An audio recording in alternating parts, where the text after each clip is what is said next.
अस्सलाम वालेकुम। आज हम आपके साथ एक हकीकी कहानी में एक नई कहानी को लेकर आए और वो कहानी जो है वो मेरे साथ जो बैठी हैं वो अपनी बचपन की एक कहानी बयान करेंगी।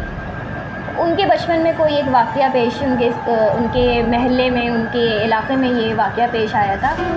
तो उनसे मैंने कहा कि आप अपनी ज़बानी में ख़ुद ये हमें ये वाक़या सुनाएँ। तो आइए हम उनसे ही उनकी ज़बानी में ये उनका वाक़या सुनते हैं। अस्सलाम वालेकुम। वालेकुम सलाम। कैसी हैं आप? बस अल्लाह का शुक्र है। अच्छा, आपने मुझे बताया था कि बचपन में आपके साथ मतलब आपके साथ तो नहीं, आपके महल्ले में कोई एक वाक़या आया था जो आप लोगों को अभी तक याद है। मतलब ये कितना पुराना वाक़या होगा? ये तकरीबन आप समझ लें 40-45 साल तो हो गया होगा इस वाक़े को, लेकिन इसमें एक सबक भी है हमारे जो घर वालों का और रिश्तेदारों के लिए, ख़ास तौर पे बच्चियों के लिए।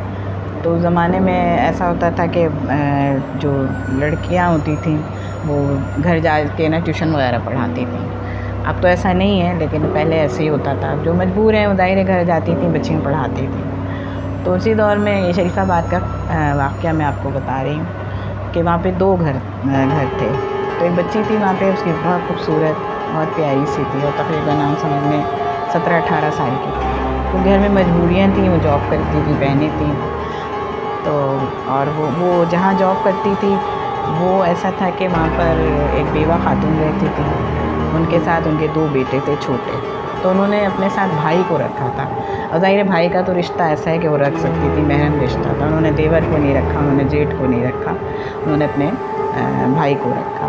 भाई भी ऐसे थे कि वो उसकी गवाही हम दे सकते हैं। हमारे भाई जो थे, मेरे भाई लोग जो थे, उनसे दोस्ती भी थी। बहुत ही मतलब परहेज़गार, नमाज़ी, 5 टाइम मस्जिद जाते हुए उनको देखते थे, कभी वो नज़र बंदा उठा के देखता नहीं था। उसके बाद ये हुआ कि वो बच्ची जो थी उनके घर पे ट्यूशन पढ़ाने जाती थी और उसकी मंगनी हो चुकी थी, बहुत ही प्यारी सी थी, तो पढ़ाने जाती थी। अब पता नहीं था कि उस आदमी के में कब एक शैतान समा गया।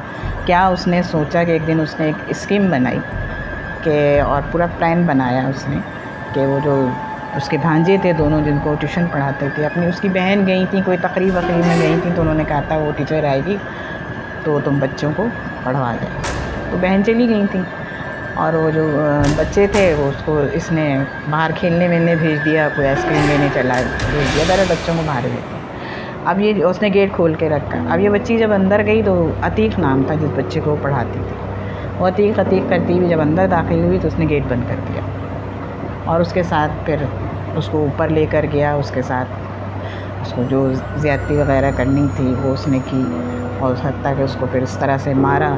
चलें उसके साथ जो करना था करा था, लेकिन जो उसकी लाश की जो बेनौती की उसने, उस वक्त तक उसकी बहन नहीं आई थी मगरिब तक और ना ही उसने बच्चों को आने दिया। उसने मारा वारा और बच्ची ने बहुत अपनी कोशिश की। ये समझे हमने खुद देखा बाद में उस बच्ची की लाश को, और ऐसी थी कि आदमी पहचानने में नहीं आता।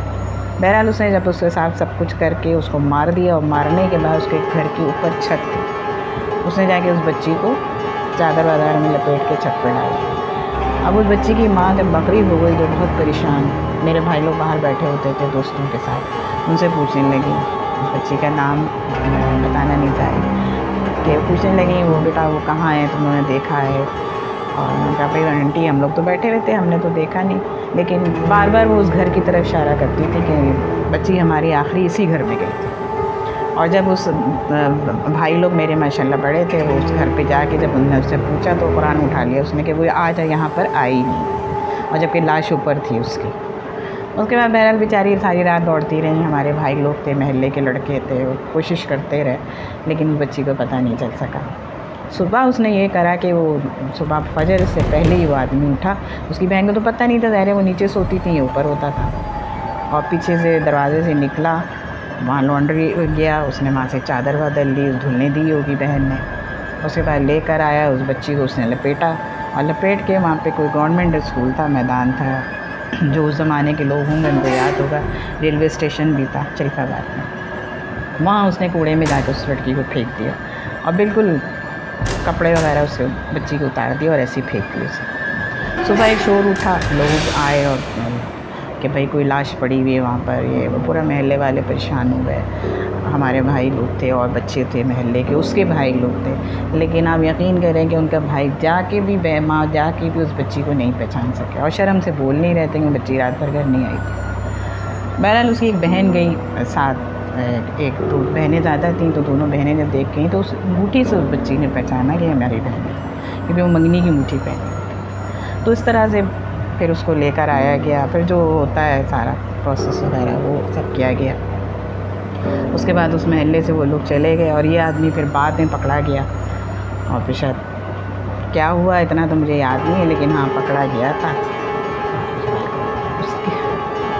अच्छा, आपने ऐसी कहानी बताई है। मैं ये देख रही हूँ कि आज के दौर में भी ऐसी कहानियाँ हैं, लेकिन ये चीज़ें जो हैं मतलब ये 40-45-50 साल पहले भी यही चीज़ होती थी और आज भी यही चीज़ें हो रही हैं। हाँ, तो मतलब बात यही है कि इन सब में घर वाले भी देखें कि भाई अब पहले तो दौर था ना कि चले लड़कियां जाती थी घर में पढ़ाने के लिए जाती थी। अब तो खैर ये दौर अब नहीं है कि लड़कियां पढ़ाने के लिए जाती हैं, लेकिन हाँ अभी भी बच्चियां ऐसी हैं जो घर से निकलती हैं चीज़ वीज़ के लिए चली जाती हैं या खेलती कूदती हैं। तो उन माँ बाप से भी गुजारिश है कि भाई चले वो तो एक बड़ी लड़की के साथ हाँ, हादसा तो छोटी हुआ, बच्चियों आजकल के तो साथ। छोटी बच्चियों के साथ भी ये हादसा हो रहे हैं। लेकिन बस यही है कि इर्द गिर्द के महल्ले वाले हैं या आसपास के लोग हैं, वो लोग भी अपनी आँखें कान सब खोल के रखा करें कि बराबर वाले। आज के दौर में क्या है कि बराबर में क्या हो रहा है हमें खुद नहीं पता होता है नहीं कि हमारे पता। पड़ोस में क्या चीज़ें हो रही हैं क्या नहीं हो रही है। कोई मर जाता है, किसी की खुशी होती है तो हमें पता चलता है चलो भाई बराबर में किसी का इंतकाल हो गया, तो वरना आज के दौर में कोई किसी की कोई खबर नहीं होती है।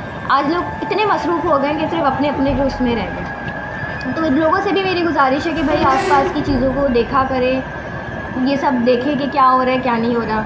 बहुत बहुत शुक्रिया, आपने हमारे साथ अपनी कहानी पेश की। मैं दोबारा आपको जहमत दूंगी एक नई शुक्रिया। कहानी के साथ, ठीक है? आपका भी बहुत बहुत शुक्रिया कि आपने मुझे मौका दिया। बहुत शुक्रिया। शुक्रिया। तो आज की ये कहानी अपने अख्ताम पर पहुंची है। अगली कहानी के साथ मैं दोबारा हाजिर होंगी एक नई कहानी के साथ। आप सबका बहुत बहुत शुक्रिया सुनने के लिए। अल्लाह हाफ़िज़।